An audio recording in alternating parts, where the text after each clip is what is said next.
Welcome to Future Now, the fitness episode. Come on in, welcome to F45 East to Talk It. Let's talk. Did you catch that? My price still going up like NASDAQ. We send shots, make them duck like Affleck. All this fake news, can we bring the facts back? Never backtrack, still on the up and up. And nobody catching up to us. Every time we double down, then we double up. So if we keep winning, can you really call it luck? What's up, guys? Welcome to the fitness episode. We're going to talk about how the pandemic has impacted large-scale gyms, the high-value, low-price HVLP gyms, as well as boutique fitness studios. So I'm standing in front of a Planet Fitness location, and Planet Fitness started in the early 90s in Dover, New Hampshire, by two brothers who hired a friend of theirs to work the front desk. Planet Fitness started out as your typical gym, a bunch of weights, a juice bar, the typical stuff you'd see in any gym that's 20,000 square feet or so. Planet Fitness realized early on that there were only 20% of Americans that had gym memberships, and if they can get people off the couch and into their gyms by offering a steep discounted membership, they could probably gain market share. Well, they were right, and they had 53 consecutive quarters of growth, which is an amazing feat for a fitness club. But Planet Fitness not only did that right, they also figured out a system that would make them pretty much pandemic-proof compared to the other big box and HVLP gyms like LA Fitness, 24-Hour Fitness, and other large gyms that have had trouble throughout COVID. Those two folks that I just mentioned, Gold's Gym, 24-Hour, both filed bankruptcy this year during the pandemic. So Planet Fitness is an absolute marketing machine. The minute that I say the brand, you see that purple and yellow all over the place, right? Well, guess what? They spent from 2011 to 2019 $870 million on advertising. So in order to achieve that crazy marketing budget, as is normal in the franchise industry, a portion of the franchise royalties go towards advertising. Planet Fitness takes 9%, 2% on a national basis, and 7% locally to go towards advertising, which allows them to spend all of this money on marketing.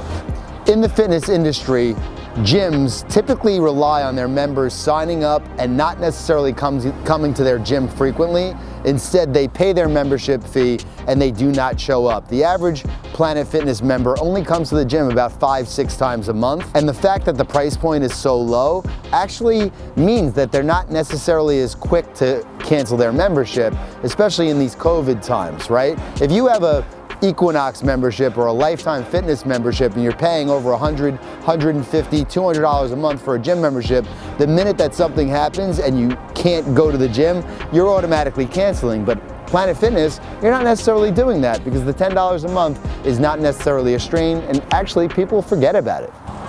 So over the last decade, boutique fitness studios like SoulCycle, Barry's Boot Camp, and Orange Theory Fitness have become extremely popular, and that kind of community, working out, socializing at the same time, became extremely popular and obviously was hit majorly during COVID. An example of that is I Love Kickboxing, actually a concept that was born on Long Island and expanded pretty aggressively, also had the same issue when it came to the pandemic. They had some, my understanding is they had some franchise issues pre-pandemic, but unfortunately as a result of the pandemic, it was the nail in the coffin for many different studios, and this is one of them. So I'm standing in front of a closed I Love Kickboxing with the equipment taken out. And this is interesting to see because it's next to a Planet Fitness that midday is absolutely packed. So it kind of tells that story again about how the fitness evolution will continue to change. A lot of folks also were forced into their house, right? Streaming became popular in the fitness space. At-home gyms have always been popular. DVDs, other things that have always taken part of the market share and forced people to work out at home. But unlike what's going on today with the pandemic, everybody thought that a month, 2, 3 months in, people would just basically work out at home, do their thing, buy a Peloton, put that in their house, buy a tonal, buy a mirror that was just acquired by Lululemon, and then kind of go back to their gym and renew their membership or never cancel it altogether.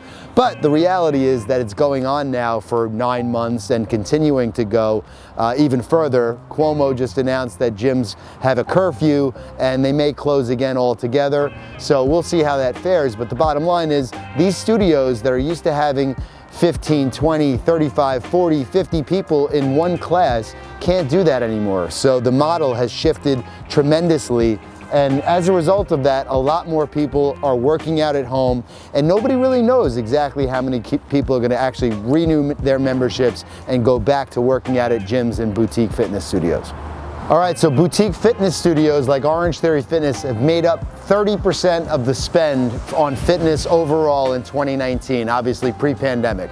Now, I've had the benefit of actually working with the founders of Orange Theory Fitness, my friends Jerome Kern and Dave Long and Ellen Latham, who started the concept in around 2010. And I worked with them from their first unit. I actually worked out with them in the first location in South Florida, Fort Lauderdale. And they basically scaled the boutique fitness industry and became one of the most successful franchises in the world.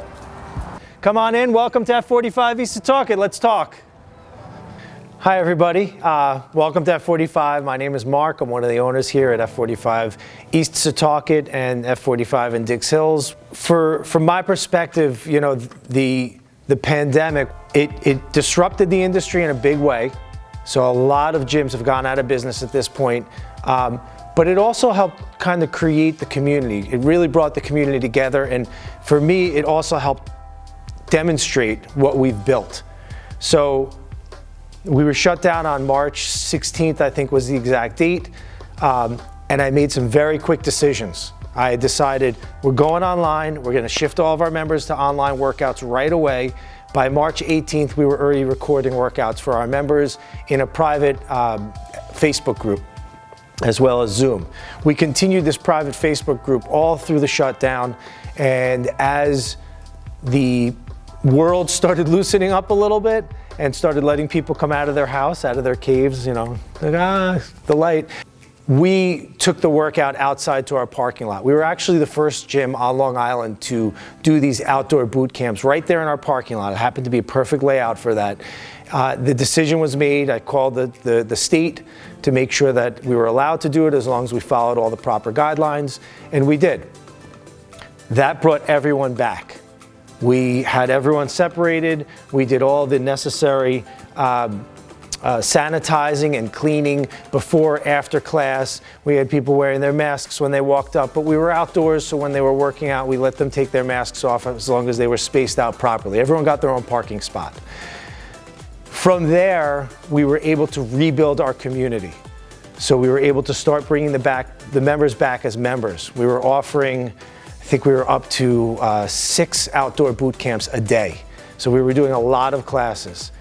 Then as the state started to loosen up the guidelines a little bit and allow us back indoors, which was a big battle. You know, we joined it, you know, there was actually a group created called the New York Fitness Coalition now, which is all the boutique studios in New York got together and kind of banded together and sued New York State so that we can be allowed to open again. Our guidelines are as strict as a hospital at this point.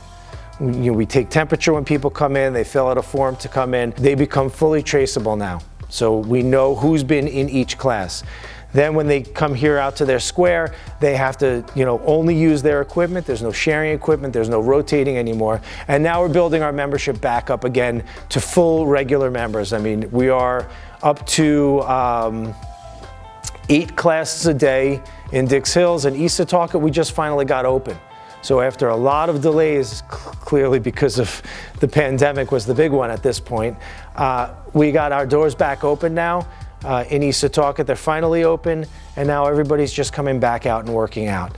The real challenge for them is to let these members understand that it's okay to work out in a mask.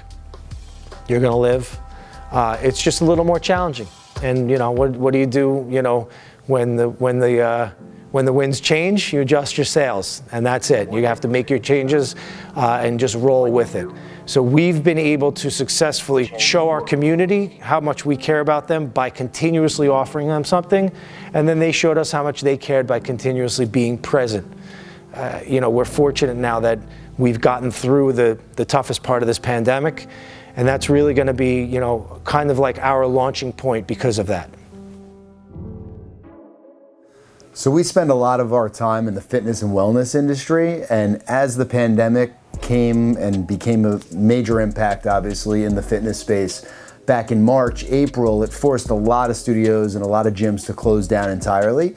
That also forced people to adapt, and a lot of fitness instructors started using their laptops, using Zoom and other platforms to stream online, which enabled other businesses like ClassPass to have to pivot to figure out exactly where they're going to go in the future with the streaming model, since studios were closed.